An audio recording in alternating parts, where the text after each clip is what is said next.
Salvete amici, Magister McKee here with an advanced tip for Imperator Rome. We finance professors have hobbies, and one of mine is playing Imperator Rome. I'm creating a collection of advanced tips I've learned while playing this game in case you want to have a study break. This tip involves how to choose your researchers. And you should always choose someone with a research trait if you have people with a research trait. So if they have the character trait obsessive, intelligent, polymath, scholar, or eccentric, each character with the trait, if they are the researcher, has a small chance to trigger an event which gives you a free innovation. You can see here I have one person with obsessive. The traits will show up right here. If you go in to select a new researcher, they will also show up here as well. So I'm going to put this guy in.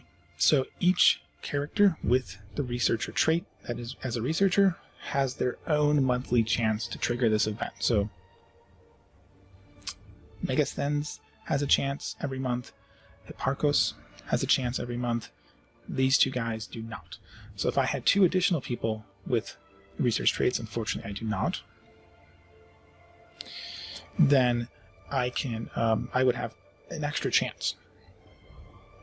So it can be worth going into your government screen, checking other characters and say, okay, does this person have research traits? No. And do that for your governors, for your officers, just in case in case you don't have enough. If you already have 4, you're fine. You don't need to find anyone extra. This is a great place to take your limited number of minor character spots to avoid the great families complaining about not having enough jobs, because these traits are rare. It's hard to find people with them. Now, if you want to greatly increase your chances of getting someone with these traits, you can see my social equality tutorial video. I have the link to that in the description. So, take someone with this trait, and I'd say even do this if their relevant stat here is bad. Now, these guys actually have pretty good speed. 9 and 11 are pretty respectable. But even if they had much lower, you should still do it, because you get free chances at extra innovations, which are very valuable, and you don't actually permanently lose research progress. Now, you will have slower research progress, which there's a time value effect here, but it's not a permanent loss. That's because research progress has an ahead of time penalty, so the faster you have researched in the past, the harder it is to continue to get research progress, and there's a behind time bonus as well. So if you fall behind, you can catch up later with a new researcher.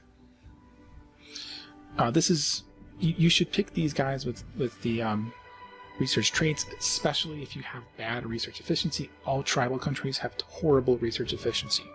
You're getting almost no research output at all, and so 90% times 0.01 research speed per month it doesn't matter. Like, you can pick someone with 90%, you can pick someone with 0%, and you'll still get pretty similar research progress. So if you're a tribal, you can completely ignore their stat for research speed. Just pick based off traits. If you're a monarchy or republic, you're going to get better research speed, so this is maybe potentially relevant. Personally, there are ways around it, but if you don't want to miss out on too much research speed, a decent rule of thumb is to say, hey, if it's within 4 points, right? So my best person is at 110%, 11. As long as someone has 7 or more, and they have the trait, and this guy didn't, then I would take the person with the trait. There are some ways to kind of accept the lower research speed. Now, if he had 5, 4, 3, you still might be willing to do it. And there's another thing you can do here that requires a little bit more micro. With these traits, they're never going to lose a trait, so you can just put them in and just set it and forget it. Don't have to worry about this at all. But there are some nuances to the breakthrough event that you can take advantage of. So the breakthrough event, there's a 2-year cooldown. Once you get the event, for the next 2 years, you can't get the event again. So let's say the event triggers in 450, and I could swap out both of these guys for someone with a higher charisma or higher zeal, and I get some catch-up research progress.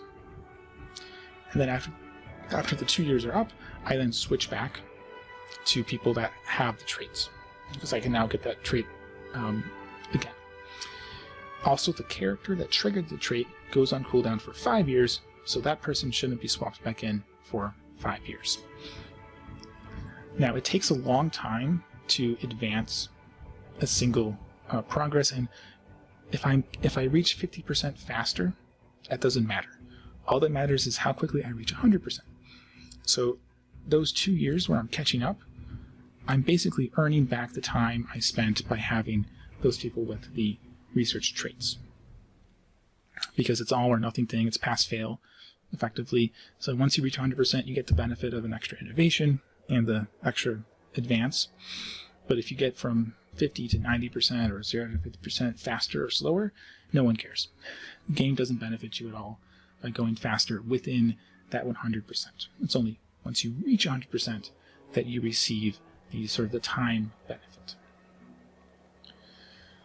Personally, doing the extra micro of swapping characters in and out after every breakthrough event could be too much work. I do play this game to take a break. Probably you do too.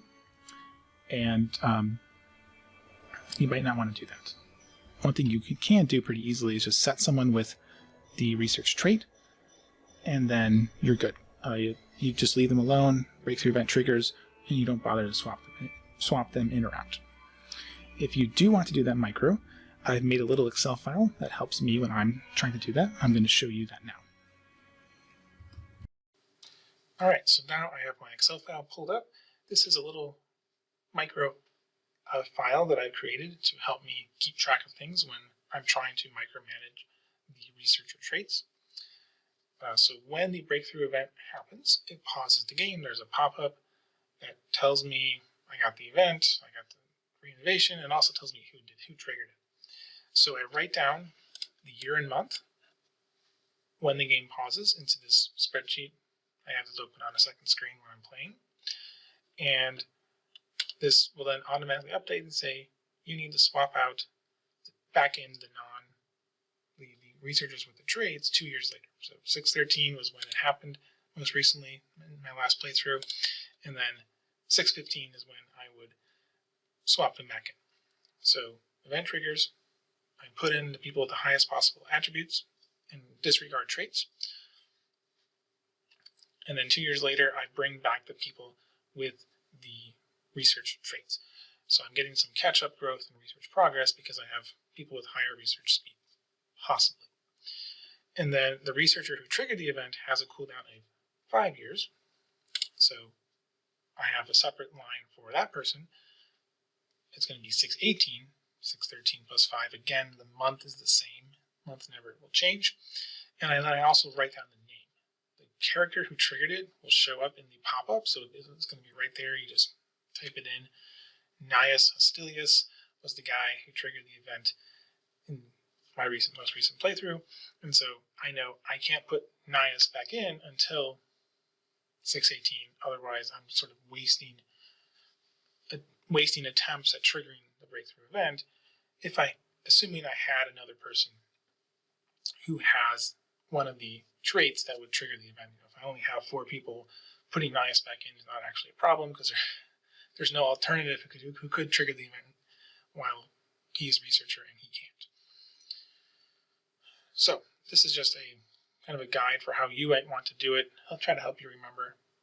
It helps me remember. I do forget things when I'm playing. And having this spreadsheet off to the side where I can look at it and say, yes, it's 6:15. I need to switch people out now.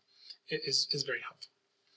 So if you found this video helpful for your study break, please comment, like, and/or subscribe so that others can find this video too. Happy not studying.